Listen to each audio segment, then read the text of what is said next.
창세기 41장. 그로부터 2년 후에 바로가 꿈을 꾸었습니다. 그가 나일 강가에 서 있었는데 아름답게 생긴 살찐 암소 7마리가 강에서 올라와 갈대풀을 뜯어먹고 있었습니다. 그 뒤에 흉측하고 마른 암소 7마리가 뒤따라 강에서 올라와 강둑에서 이 소들 옆에 서 있었습니다. 흉측하고 마른 암소들이 아름답게 생긴 살찐 암소 7마리를 잡아먹어버렸습니다. 그리고 바로가 잠에서 깨어났습니다. 바로가 다시 잠이 들어 두 번째 꿈을 꾸었습니다. 한 줄기에 토실토실한 좋은 이삭 7개가 자라고 있었습니다. 그런데 보니 마르고 동풍에 시든 이삭 7개가 싹 텄습니다. 그리고 마른 이삭들이 토실토실하고 굵은 이삭 7개를 삼켜버렸습니다. 그리고 바로가 잠에서 깨어나 보니 그것은 꿈이었습니다. 아침에 바로는 마음이 편치 않았습니다. 그가 사람을 보내 이집트의 모든 마술사들과 지혜자들을 불러들였습니다. 바로가 그들에게 자기가 꾼 꿈을 말해주었는데 그 꿈을 풀이할 수 있는 사람이 아무도 없었습니다. 그때 술 맡은 관원장이 바로에게 말했습니다. 오늘에야 제가 그동안 잊고 있었던 제 잘못이 생각났습니다. 언젠가 바로께서 종들에게 화가 나셔서 저와 빵 굽는 관원장을 경호대장의 집에 가두신 적이 있으십니다. 그때 저희가 같은 날 밤에 꿈을 꾸었는데 서로 다른 의미가 있는 꿈이었습니다. 그때 거기에 젊은 히브리 청년 하나가 저희와 함께 있었습니다. 그는 경호대장의 종이었습니다. 저희가 그에게 저희의 꿈을 이야기해 주었더니 그가 저희에게 꿈을 해석해 주었는데 각자의 꿈에 따라서 그 의미를 풀이해 주었습니다.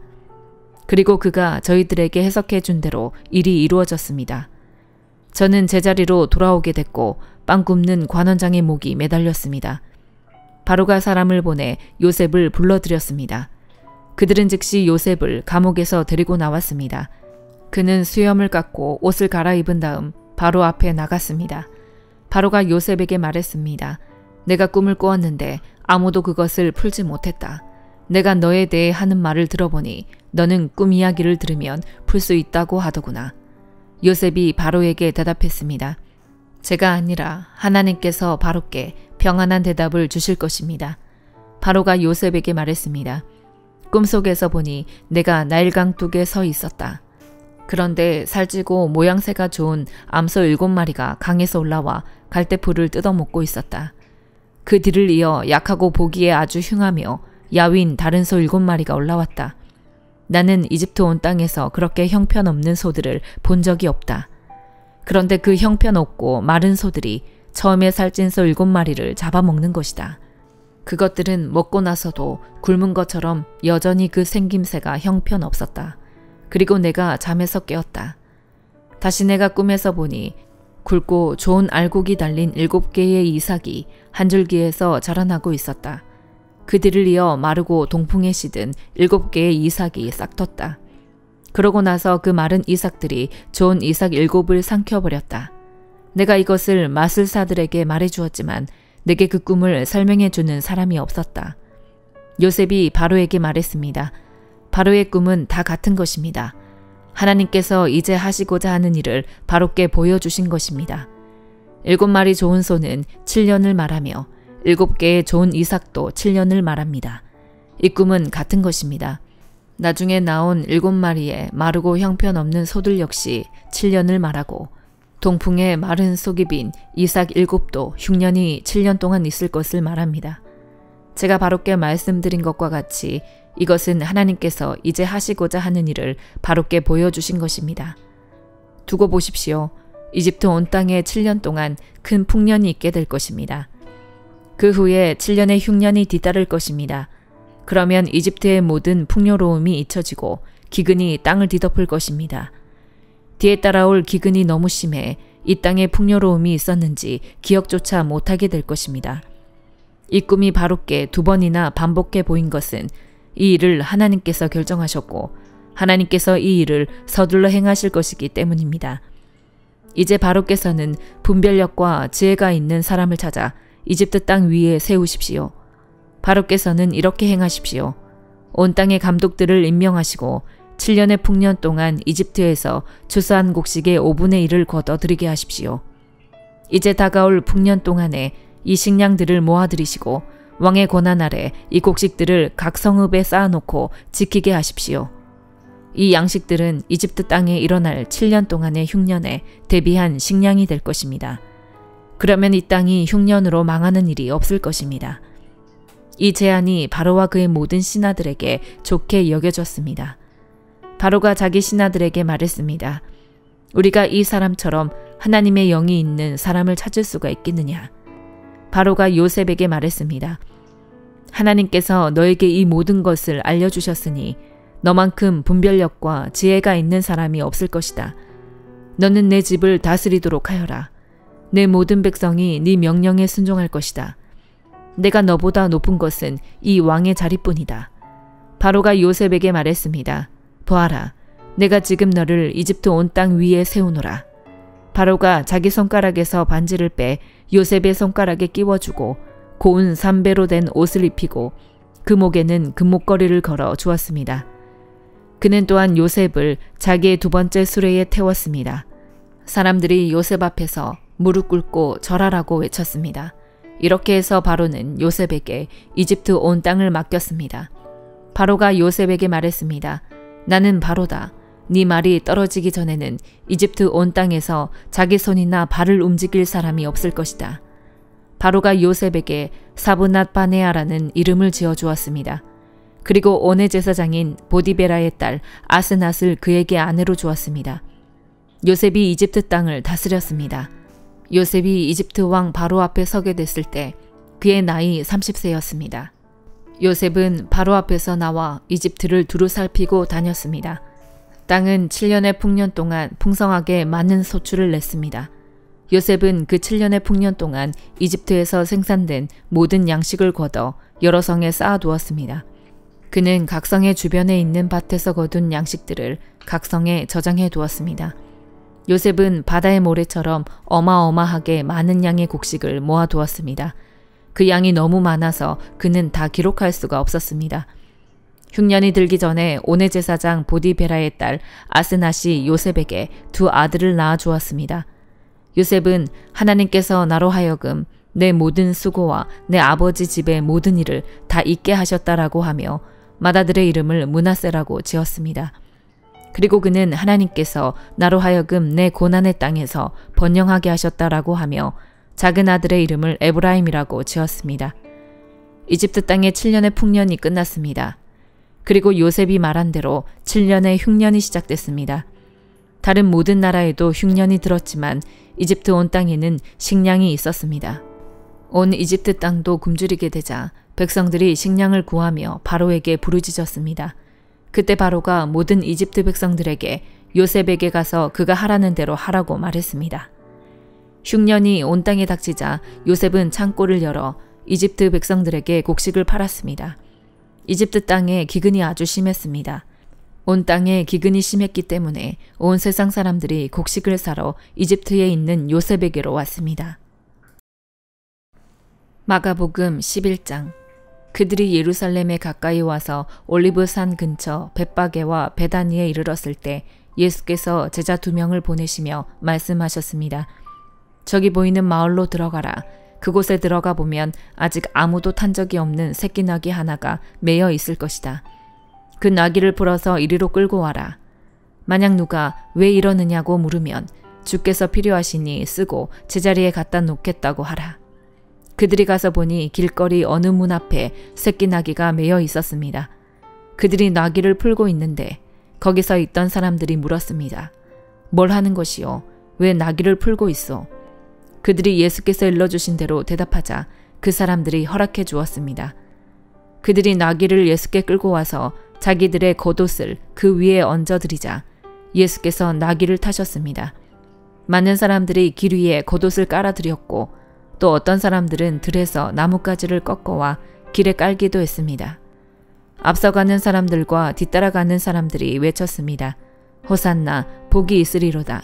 주의 이름으로 오시는 분이여 복이 있도다. 다가오는 우리 조상 다윗의 나라여 지극히 높은 곳에서 호산나. 예수께서 예루살렘에 도착하시자 성전으로 들어가셨습니다. 예수께서는 모든 것을 둘러보시고는 이미 날이 저물었으므로 12 제자들과 함께 베다니로 나가셨습니다.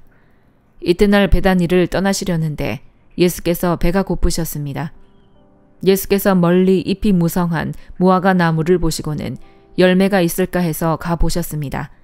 가까이 다가가 보시니 잎만 무성할 뿐 무화과 열매는 없었습니다.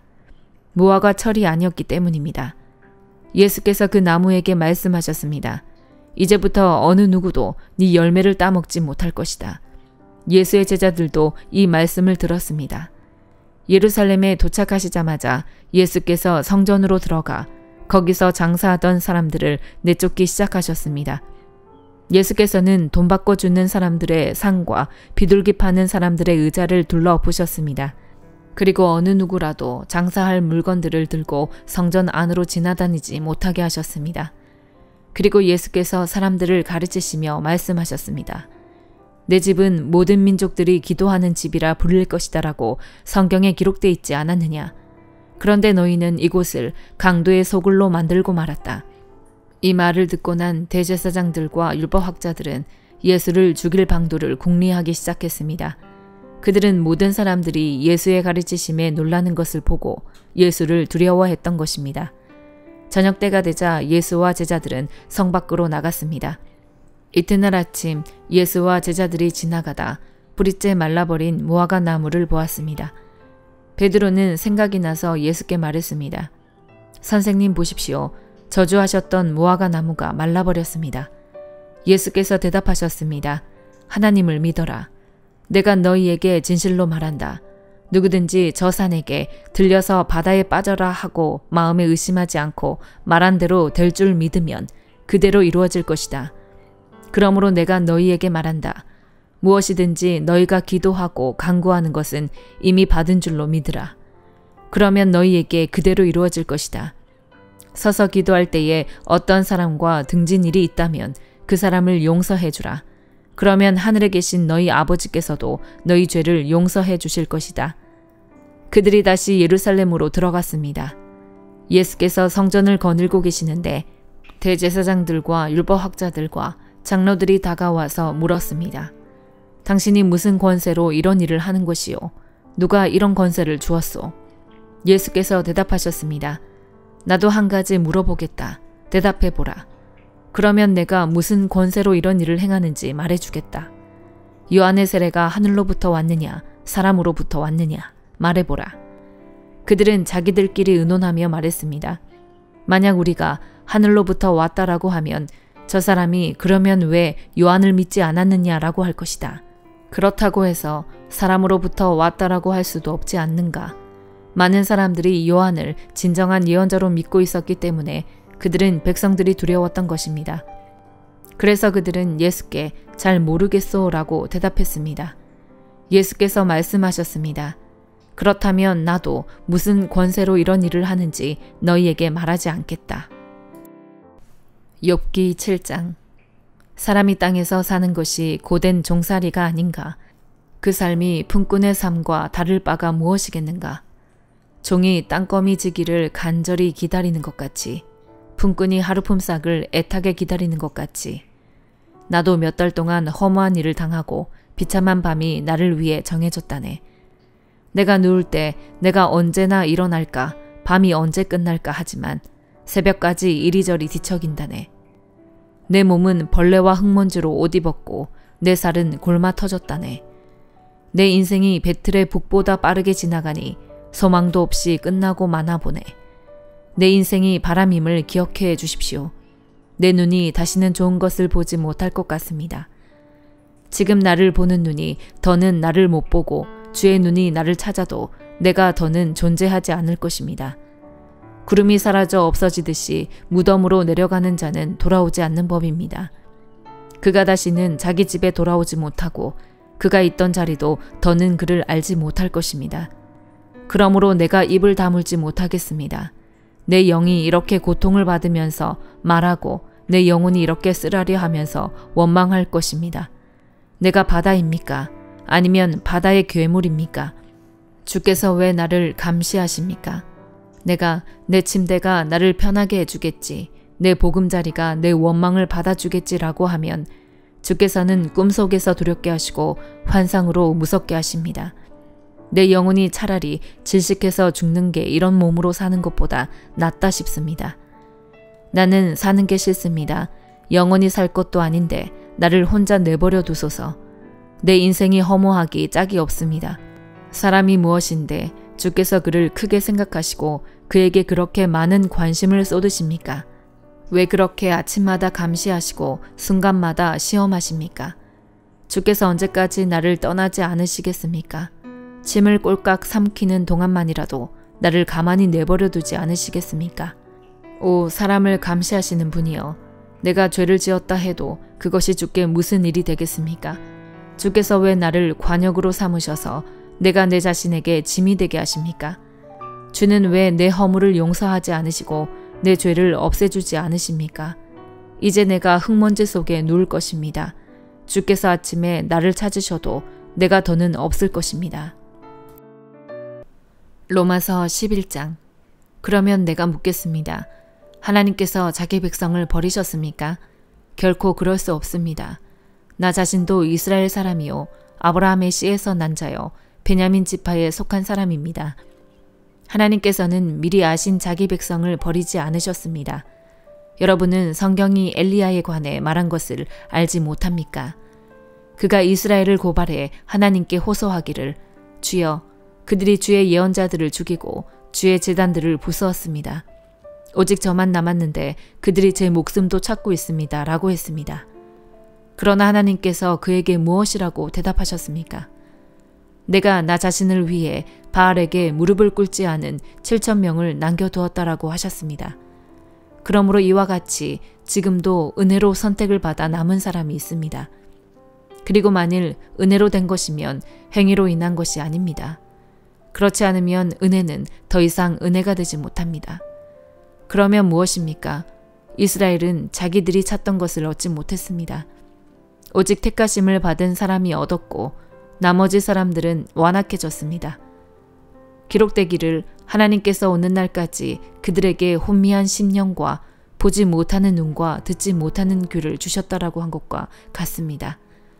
또 다윗도 말하기를 그들의 밥상이 그들에게 덕과 올가미와 거치는 것과 보응이 되게 하시고 그들의 눈이 어두워져 볼 수 없게 하시고 그들의 등이 영원히 굽게 하소서라고 했습니다. 그러면 내가 묻겠습니다. 그들이 완전히 쓰러져 내버려야 할 정도로 넘어진 것입니까? 결코 그럴 수 없습니다. 도리어 그들의 넘어짐으로 구원이 이방 사람에게 이르러 이스라엘이 시기하게 하려는 것입니다. 그들의 넘어짐이 세상의 부요함이 되고 그들의 실패가 이방 사람의 부요함이 됐다면 그들의 충만함은 얼마나 더 큰 부요함을 가져오겠습니까? 이제 내가 이방 사람인 여러분에게 말합니다. 내가 이방 사람의 사도인 만큼 나는 내 직분을 영광스럽게 여깁니다. 이는 내가 어떻게든 내 동족에게 시기심을 일으켜 그들 가운데 다만 얼마라도 구원을 받게 하려는 것입니다. 하나님께서 그들을 버리신 것이 세상의 화목이 됐다면 하나님께서 그들을 받아들이시는 것은 죽은 사람 가운데서 살아나는 것이 아니고 무엇이겠습니까? 첫 열매로 바치는 반죽 덩어리가 거룩하면 반죽 덩어리 전체도 그러하고 뿌리가 거룩하면 가지도 그러합니다. 그런데 가지들 가운데 몇 개가 부러졌는데 돌 올리브 나무인 그대가 그들 가운데 접붙임을 받아 참 올리브 나무 뿌리에 자양분을 함께 나눠 받는 사람이 됐으니 그 가지들을 향해 자랑하지 마십시오. 자랑한다 할지라도 그대가 뿌리를 지탱하는 것이 아니라 뿌리가 그대를 지탱한다는 사실을 명심하십시오. 그러면 그대는 가지들이 부러진 것은 나로 접붙임을 받게 하기 위한 것이었다라고 말할 것입니다. 그렇습니다. 그들은 믿지 않음으로 부러졌고 당신은 믿음으로 서 있습니다. 마음에 교만을 품지 말고 오히려 두려워하십시오. 하나님께서 원가지들도 아끼지 않으셨으니 그대도 아끼지 않으실 것입니다. 그러므로 하나님의 인자하심과 준엄하심을 생각해 보십시오. 넘어진 사람들에게는 준엄하심이 있으나 만일 그대가 하나님의 인자하심 안에 머무르면 그분의 인자하심이 그대에게 있을 것입니다. 그렇지 않으면 그대 역시 잘려나갈 것입니다. 또한 그들이 불신앙에 머물지 않는다면 다시 접붙임을 받을 것입니다. 하나님께서는 그들을 다시 접붙이실 수 있기 때문입니다. 그대가 본래 돌 올리브 나무에서 잘려나와 본성을 거슬러 참 올리브 나무에 접붙임을 받았다면 하물며 원가지들인 이 사람들이야 얼마나 더 쉽게 자기 올리브 나무에 접붙임을 받을 수 있겠습니까? 형제들이여, 나는 여러분이 이 비밀에 대해 알기를 바랍니다. 이것은 여러분이 스스로 지혜 있다고 생각하지 못하게 하려는 것입니다. 이 비밀은 이방 사람의 충만한 수가 들어오기까지 이스라엘 가운데 일부가 완악하게 됐다는 것입니다. 그리하여 온 이스라엘이 구원을 받게 될 것입니다. 기록되기를 구원자가 시온에서 나와 야곱에게서 경건치 않은 것을 제거하실 것이다. 이것은 그들과 맺은 내 언약이니 내가 그들의 죄를 없애버릴 때 이루어질 것이다 라고 한 것과 같습니다. 복음의 관점에서 보면 그들은 여러분으로 인해 원수가 된 사람들이지만 선택의 관점에서 보면 그들은 조상들로 인해 사랑을 받은 사람들입니다. 하나님의 은사와 부르심은 번복될 수 없습니다. 한때는 여러분이 하나님께 순종하지 않았으나 지금은 이스라엘의 불순종으로 긍휼히 여김을 받았습니다. 이와 같이 이스라엘이 지금 순종하지 않는 것은 여러분에게 베푸신 긍휼로 이제 그들도 긍휼히 여기심을 받게 하려는 것입니다.